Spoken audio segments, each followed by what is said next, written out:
Hey guys, and welcome to another Football Manager video. Today I'll take you through this map I've put together of the 127 playable leagues in Football Manager, set out by reputation and geography. I found having a data-driven approach like this helps you figure out which leagues to load, which clubs to manage, and where's best to look for recruiting and selling players. Let's get into it. Okay, so this video has been inspired by a YouTube comment I received the other day asking me how I set up my save for my Pentagon Challenge. In a Pentagon Challenge, you start unemployed with Sunday League experience and build up to win each of the Champions Leagues across the 5 continents. The Champions League is the only 5-star club competition in the world. Even the Premier League is 4.5 stars. And if you pull out the 5 continental club competitions, it looks like this, with the Champions League at 5, the Copa Libertadores at 4.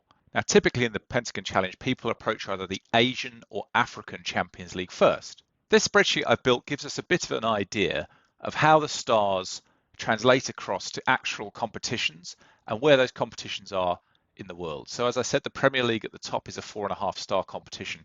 And as we make our way down all the way to the bottom, we'll see that the least reputable competitions in the entirety of Football Manager are the lower leagues in England and in Asia. So specifically, if you're looking to build up to, say, a 3-star reputation to be able to compete for the Asian or African Champions League, and you're starting from 0, you'll probably be somewhere down here at the bottom. On the left, you can see there's a route in the British Isles, and on the right, you can see there's a route in Asia. In my Pentagon Challenge, I started in the Indonesian First Division, which you can see on the screen here.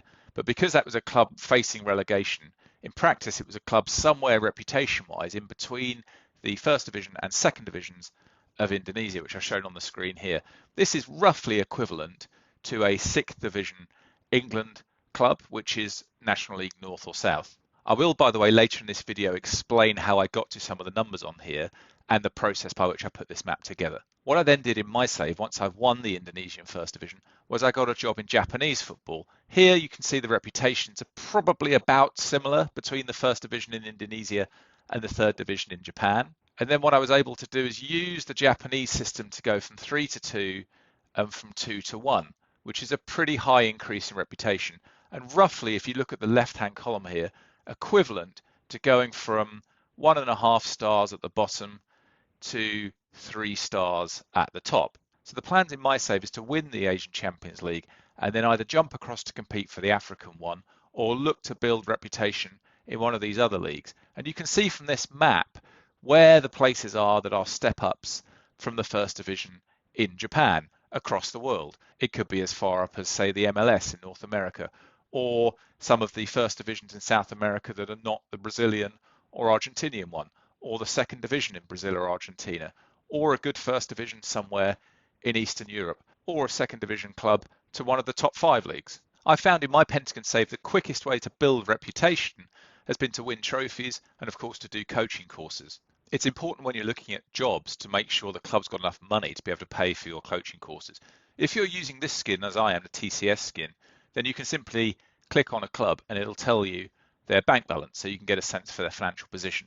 Here in the stock game, you won't get the bank balance for all the clubs, but you can achieve a similar outcome by going to this world screen and then just pulling down from the nations list here to the country you're looking at. So take, for example, Germany, and then you can go to club list. And then in here, if you look under the heading clubs, you'll see finances. Now you can see this financial status, which the game gives you, rich, secure, okay. But this is a little bit misleading. So take, for example, in this case of Germany, you'll need to scroll quite far down to 42nd place to get Borussia Dortmund. It's obviously the case that Borussia Dortmund isn't the 42nd most well-off club in Germany.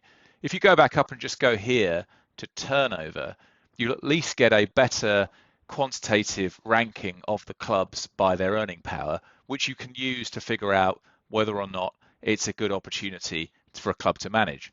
You can combine that with the rich okay thing, and of course you can also click on the club to have a look at the wages it's paying to players. As a general rule, early on in a Pentagon challenge, you want to focus on professional clubs and clubs that are paying as much wages to players as possible, as long as that club isn't in major financial difficulty.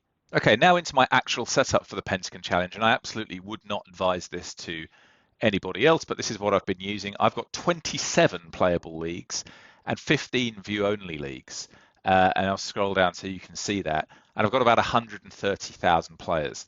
This is fine. It processes reasonably fast on my M2 Pro MacBook Pro computer, but I'm not sure it's what I'd advise to others. I think the sweet spot for me would have been something like 100,000 players, 15 playable leagues, and 15 view-only leagues. So going back to the map here, what you might do if you were going to start off in Asia is just work your way up here and just put in a sensible number of playable leagues. You might, for example, put the Asian ones in and also South Africa. Doing that would get you to 16 playable leagues and none view only. And maybe you could start unemployed like that, and then you could get a job, and then maybe consider shutting down to view only leagues that you don't intend to manage in. Generally for me, playable means a league I want to manage in, and view only means a league I'm targeting for buying or selling players. What I also normally like to do is get this player count between sort of 80 and 100,000 for an immersive worldwide save. So I go to advanced here.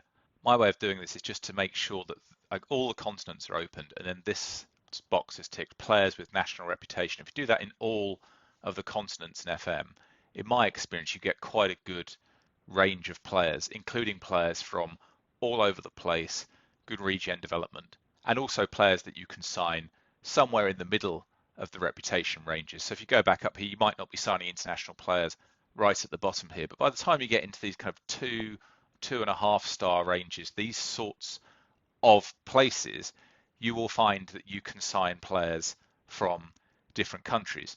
As a specific example, when I was in Japanese Division 3, I found myself targeting signing quite a lot of players from Indonesia and also Thailand and Singapore. Remember that in-game you can add and remove leagues later, so you might start off here in the lower reputation parts of Asian football, and then as you work your way up maybe to Japanese Division 2 or the J-League Division 1 in particular, you can then start to look across, and then if you sort of draw a band like this, you can see these leagues, and maybe you can add these leagues later and remove some of the lower reputation leagues like Malaysia or Singapore while you do so, keeping to whatever is a sensible amount of playable view-only leagues through the processing power of your computer. I find this game speed thing doesn't tell me much, and as long as I keep the number of players below about 100,000, then it tends to work for me. If you're looking to optimize this more than that, I'd recommend watching this video by Second Yellow Card. I'll put the link in the description. He goes into detail on how to think about optimizing this, and it's really, really helpful. Right, back to this map, and just let's think about how we might use it for signing players. And it's not just signing players, but also selling them. So we might look, for example, directly, if let's say we were in Germany Division 2, and we were in the Zweite Bundesliga, and we were looking for players to sign, we might look directly down and across. So for example, it's probably the case that there is good value to be found in Eastern Europe and South America, as always in Football Manager. And so you might, for example, look to the first division in Chile or Peru. These are obvious hunting grounds if you're looking out of the second Bundesliga. But what if you're trying to sell players and you're in the second Bundesliga? Well, a good idea, of course, is to look up to the Bundesliga itself, and then, of course, the other places that are a little bit higher up on this list, with a good one always being the Championship in England, where there's plenty of money, TV money, and if you can sell players into the Championship, it's normally quite a lucrative way to go if you're in some of these mid-reputation leagues. So I tend to use Transfermarkt as just a quick cross-check. Here I've got the Championship, and it's the transfer flows page. So where do players go in and out of the Championship? So obviously the Premier League and League One. But you can see here Ligue 1, the Scottish Premier League, first divisions in Germany, Holland, Turkey, Belgium, Denmark, Switzerland. So these are obviously obvious places to look. And then you can also see the second division in France, in Portugal, the Australian League, the second division in the Netherlands. So these are the kinds of places you can look for. You can set this for departures too to see where players get sold to. And it's a useful cross-check that you can compare against this map. But as a general rule on the map, if you're selling, look up, and if you're buying, look down and to the right. It's also super important to read the rules of the leagues that you're managing in. So looser rules tend to enable faster progression and a quicker build of reputation. Generally speaking, the looser rules, the easier the save. So if I go, for example, to the Zweite Bundesliga and click on the rules and scroll down, there are basically almost no rules in the Bundesliga 2. You see here you need to have a minimum of 12 German players in the squad, but beyond that there are no other rules, no other restrictions. If you compare that with Serie B in Italy, which of course is a competition at about the same level, and go to the rules, there teams are not allowed to sign non-EU players from abroad. So a club in Bundesliga 2 with a heavy emphasis on value transfers will probably end up with a squad of Paraguayans, Bolivians, Peruvians, Colombians, all from the lower reputation countries in South America. Whereas a club in Serie B just can't do that. It just makes for a harder save. This is the rules of Japan Division 3, which is the lowest playable league in Japan. You can see it says the match squad must have no more than 4 foreign players. But if you look down here, some nations are treated as non-foreign. Thailand, Vietnam, Myanmar, Cambodia, Singapore, Indonesia, Malaysia. And if you go back to the map, we can see that some of these countries are similarly low in reputation. And if you drill into those countries, you'll see that the players have got lower wages than Japan Division 3. So this is the kind of opportunity that you can find with this map if you're trying to buy and sell players for value. The reverse is also true. If you're an Indonesian club, it would be a good idea to try to sell your players into the Japanese league system. Okay, just to finish up, just to explain the process by which I put the map together. So I'm grateful to this post and specifically this user on ESI4's, Patrick Reynolds. He put together an original database which was based, I think, on the editor and in particular FM23.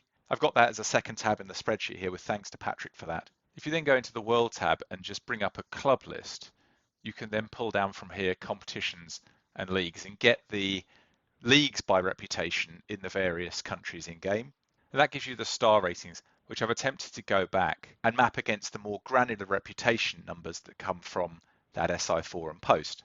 I've had to tweak a couple of areas, in particular Japan, which has appeared on the playable list of leagues for the first time in FM24, and also China, which has fallen in reputation fairly substantially.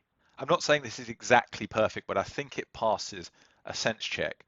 And I'd love to hear from you in the comments if this is consistent with the way that your saves are going or where you think it might help take you if you're thinking about where you might move on to your next club or if you're starting a new save.